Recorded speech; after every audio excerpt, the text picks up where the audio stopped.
हाय, नमस्कार। मैं विजय कुमार सेन आप सभी का नवभारती परिवार में एक बार फिर से स्वागत करता हूं। और आज मैं लेकर हाजिर हूं आपके लिए business study 11th class commerce chapter first और पार्ट है जे। आज के इस पार्ट में हम जो व्यापार है और व्यापार की जो सहायक क्रियाएं हैं उनके बारे में जानेंगे। एक्सिलरीज टू ट्रेड, व्यापार की सहायक क्रियाएं कौन कौन सी हैं, तो उनमें से एक क्रिया के बारे में हमने एक एक्टिविटी के बारे में पिछले वीडियोज में पढ़ चुके थे। दूसरी जो एक्टिविटी है उसके बारे में हम जानेंगे। तो आइए बिना समय गंवाए चलते हैं हम सेकंड एक्टिविटी की ओर और जानते हैं इसके बारे में। आज का हमारा जो टॉपिक है वो बैंकिंग एंड फाइनेंस। व्यापार जो है, व्यापार की सहायक क्रिया, व्यापार की सहायक क्रिया ट्रेड की एक्सिलरीज जो है उनमें सेकंड नंबर पे आती है बैंकिंग एंड फाइनेंस।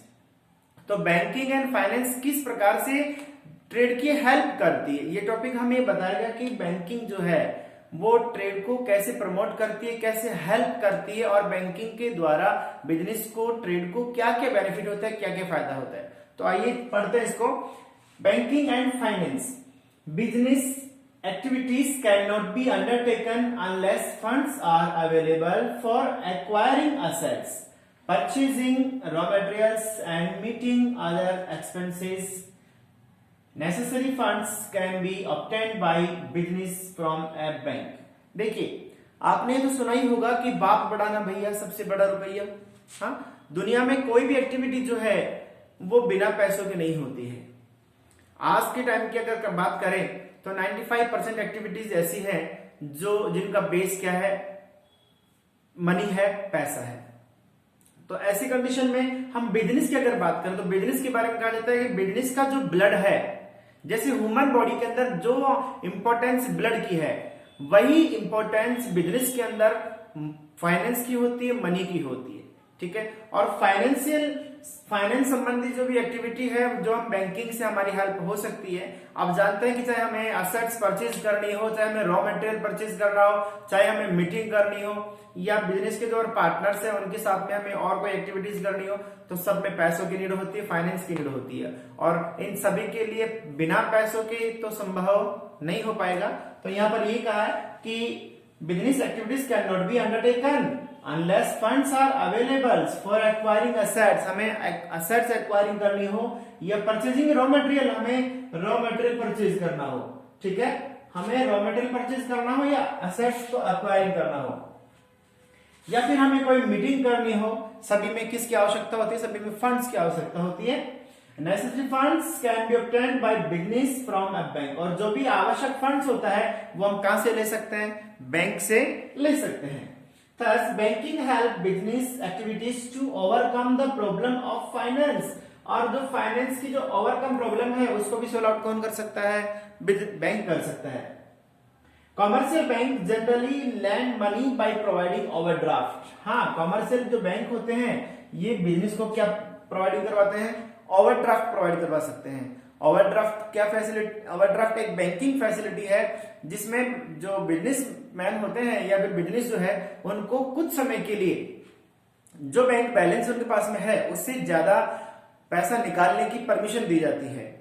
हाँ, and cash credit facilities, loans and advances. Bank also undertake collections of cheques, remittance of funds to different places and discounting of bills. हाँ, डिस्काउंटिंग ऑफ बिल्स है, cheque, collection of cheques, ये सारी facilities हैं जो bank business को provide करवाता है on behalf of traders in foreign trade. देखिए, अगर फॉरेन ट्रेड की बात करें तो फॉरेन ट्रेड की कंडीशन में commercial bank help exporters in collecting money from importers. हाँ, अगर हम बात कर रहे हैं फॉरेन ट्रेड की बात कर रहे हैं, हम इंटरनेशनल बिजनेस की बात करें तो इंटरनेशनल बिजनेस की कंडीशन में बैंक जो है वो मनी कलेक्टिंग का काम भी करता है, फंड्स कलेक्ट का काम भी करता है। किससे?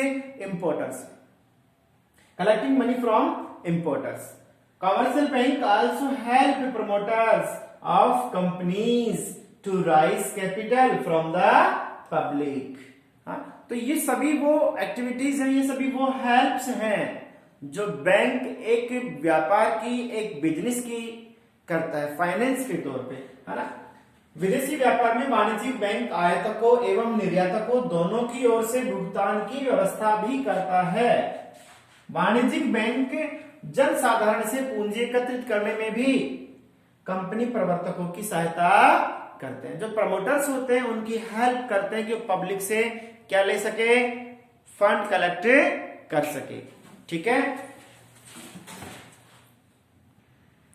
व्यापार की जो अगली सहायक क्रिया है वो सहायक क्रिया है इंश्योरेंस। ठीक है। अब इंश्योरेंस जो है, इंश्योरेंस व्यापार को, बिजनेस को कैसे हेल्प करता है, कैसे सहायता करता है? तो देखिए, business involve various types of risk. जी हाँ, व्यवसाय जो होता है, व्यापार जो होता है, उसमें स्टेप स्टेप पर, कदम कदम पर बहुत सारी जोखिमें होती है। क्यों? क्योंकि वहां पर बहुत से अनसर्टेनिटीज होती है। जहां जहां भी अनसर्टेनिटीज होंगी वहां पर रिस्क अवेलेबल्स होंगी। तो ऐसे कंडीशन में बिजनेस में कदम कदम पर जोखिम होती है, रिस्क होती है। तो उन जो वेरियस टाइप्स ऑफ रिस्क हैं उनसे बचने के लिए हमें इंश्योरेंस की आवश्यकता होती है, इंश्योरेंस की नीड होती है। Factory, building, machinery, furniture etcetera must be protected against fire, theft and other risk. Material and goods held in stock or in transit are subject to the risk of loss or damage. Employees are also required to be protected against the risk of accident and occupational hazards. Insurance provides protections in all such cases. है, तो हम बात कर रहे हैं कि insurance जो है हमें इन सभी केसेस के अंदर क्या करता है, हेल्प करता है। चोरी है, एक्सीडेंट है और कोई दुर्घटना है, उन सभी संभावित दुर्घटनाओं की कंडीशन में इंश्योरेंस क्या करता है, बिजनेस को सहायता करता है, बिजनेस को सहायता मुहैया करवाता है, हेल्प करता है। देखिए कि कई, जैसे चाहे गोदाम में हो या मार्ग में, उनके खोने तो क्षतिग्रस्त हो जाने का भय रहता है। सीधी सी बात है, व्यवसाय में कब कौन सी दुर्घटना घटित हो जाए इस बात का अनुमान नहीं लगा सकते, पता नहीं लगा सकते। हर समय एक डर का माहौल बना रहता है, एक डर सा मन में बना रहता है। ठीक है। जितना बड़ा पैसा व्यवसाय में लगाता है, जितने बड़ी मशीनरी इन्वॉल्व हो रही है, उतनी ही ज्यादा रिस्क वहां पर लगी रहती है। कब कौन सी दुर्घटना घट जाए, नोबडी नेवर नोस, कभी नहीं जान सकते। तो ऐसी कंडीशन में जो इंश्योरेंस है वो हमें एक तसल्ली देता है, एक हिम्मत देता है कि उन रिस्क से न घबरा के हम हमारे वर्क की और हमारे लक्ष्य की और हमारे एम की ओर फोकस कर सके।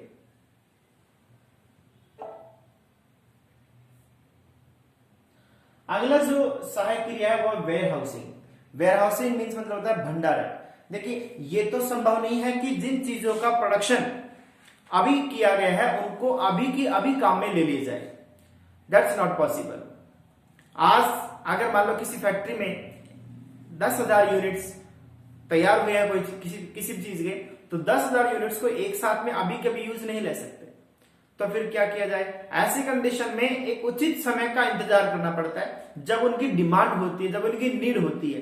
तो जब तक उनकी नीड नहीं होती, जब तक उनकी डिमांड नहीं होती, तब तक उनको बनाए रखने के लिए हमें वेयर हाउसिंग की आवश्यकता पड़ती है, भंडार गृह की आवश्यकता पड़ती है। और भंडार गृह वो स्थान होता है जहां पर वस्तुओं को हम सुरक्षित रख सकते हैं जब तक कि उनकी आवश्यकता, जब तक कि उनकी नीड जनरेट नहीं होती है। तो आइए जानते हैं इसके बारे में। देखिए, warehousing usually goods are not sold और कंज्यूम्ड इमीडिएटली। जो गुड्स है उनको इमीडिएटली हम क्या नहीं कर सकते, कंज्यूम नहीं कर सकते। After production they are held in stock to make them available as and when required. Special arrangement must be made for the storage of goods to prevent loss or damage. अब वस्तुओं को loss और damage से बचाने के लिए हमें क्या करना पड़ेगा?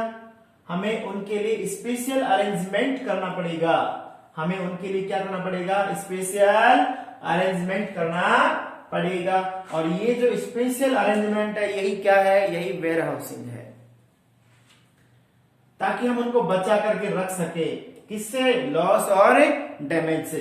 Where housing helps business firms to overcome the problem of storage and facilities the availability of goods when needed. होता क्या है कि जब मार्केट में नीड होती है उस समय तो वस्तुएं, जो थिंग्स होती है, गुड्स होता है, वो अवेलेबल नहीं हो पाता। और जब गुड्स होता है तो मार्केट में डिमांड नहीं होती। तो डिमांड में और गुड्स में प्रॉपर बैलेंस, कोऑर्डिनेशन बनाने के लिए हमें किसकी आवश्यकता पड़ती है? हमें वेयर हाउसिंग की आवश्यकता पड़ती है। वेयर हाउसिंग एक ऐसी जगह है जो मार्केट की नीड, मार्केट की जो डिमांड है उसके साथ में गुड्स का तालमेल बनाता है, कोऑर्डिनेशन बनाता है। Price are thereby maintain at a reasonable level through. हाँ, ये भी है कि प्राइस जो है ना, आपको पता है कि जब बिना डिमांड के, बिना नीड के अगर हम वस्तुओं को सेल्स करेंगे तो उसकी जो प्राइस है वो नहीं बन पाती है, उसकी सही कीमत, उसकी सही वैल्यू नहीं निकल पाती है।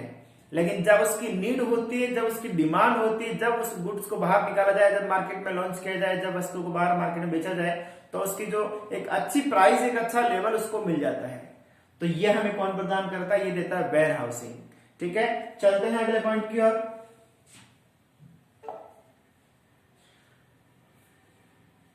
अगला बिंदु है advertising.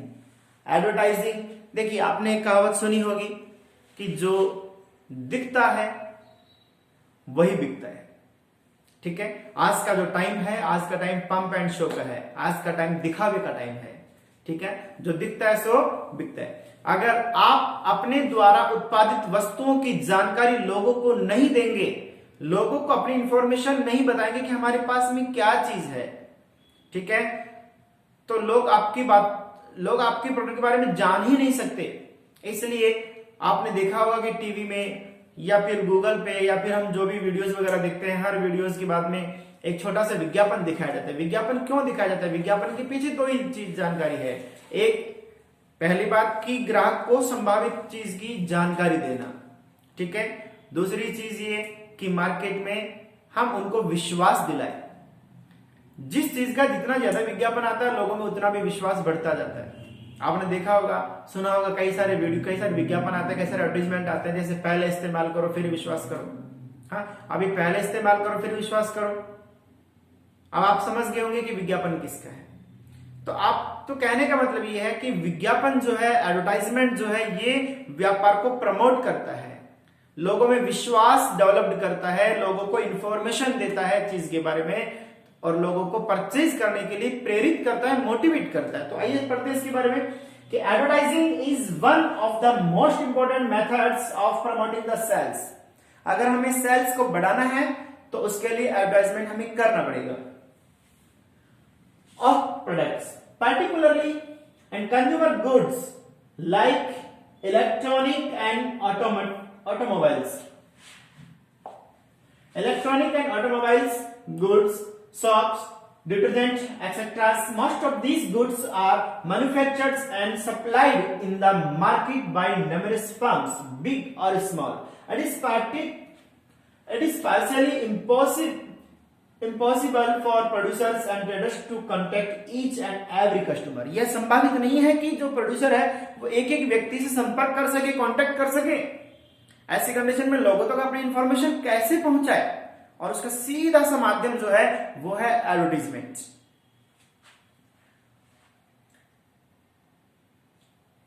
Thus, for promoting sales, information about the goods and services available, their features, price, etc. must reach potential buyers. Also, there is a need to pursue potential buyers about the uses, quality, prices, competitive informations about the goods and services. अब ये जो बात कर रहे हैं हम कि जो विज्ञापन जो है, एडवर्टीजमेंट है, इस एडवर्टीजमेंट में क्या क्या दिखाया जाता है, तो इन एडवर्टीजमेंट के अंदर quality, price, competitive information about the goods, ये सारी की सारी चीजें विज्ञापन में दिखाई जाती है। जब इन सारी बातों को विज्ञापन में दिखाया जाएगा तभी तो एक ग्राहक एक वस्तु का दूसरे वस्तु से तुलनात्मक अध्ययन, कॉम्पिटिटिव उसकी जांच करता है, उसके बारे में परखता है कि कौन सी वस्तु अच्छी है। एक व्यक्ति को एक पेन लेना होता है, एक बच्चों को एक पेन लेना होता है, तो वह भी मार्केट में जा करके तुलनात्मक अध्ययन करता है कि मैं सेलो का पेन लूं या फिर मैं रोनाल्ड्स का पेन लूं। ठीक है, तो दो पेन के बीच में क्या करता है? तुलनात्मक अध्ययन करता है, प्राइस किसकी ज्यादा है, क्वालिटी किसकी ज्यादा है। तो ये क्वालिटी, प्राइस के बारे में सब काम पहले विज्ञापन ने पहले ही कर दिया, तो ग्राहक को घर बैठे जानकारी मिल जाती है। Advertising helps in providing information about available goods and services and including customers to buy particular items.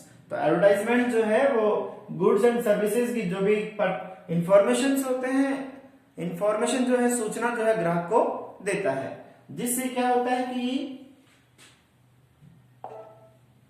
उस वस्तु का तो प्रमोशन होता ही है, ग्राहक को भी जानकारी मिलती है। ठीक है, तो ये थी व्यवसाय की, बिजनेस की सहायक क्रियाएं जो हमने जानी, पहचानी, समझी, पढ़ी। ठीक है, उम्मीद करता हूं कि ये बातें आपको समझ में आई होंगी। ठीक है, इस वीडियो को ज्यादा से ज्यादा लाइक और शेयर करना न भूलें, ताकि आपके द्वारा किया गया एक छोटा सा लाइक और एक सब्सक्राइब और एक छोटा सा कमेंट्स हमारे मन को, हमारे दिल को और ज्यादा अच्छे वीडियो बनाने के लिए प्रमोट कर सके। क्योंकि आपके द्वारा दिए गए कमेंट्स होते हैं, यही तो हमें हमारी जो कुछ कमियां हैं उनको दूर करके हमें अच्छाई को प्रेरित करते हैं और हमें ज्यादा से ज्यादा वीडियो बनाने के लिए प्रेरित करते हैं। तो फिर मिलेंगे अगले वीडियो में, तब तक के लिए नमस्कार, जय हिंद, जय भारत।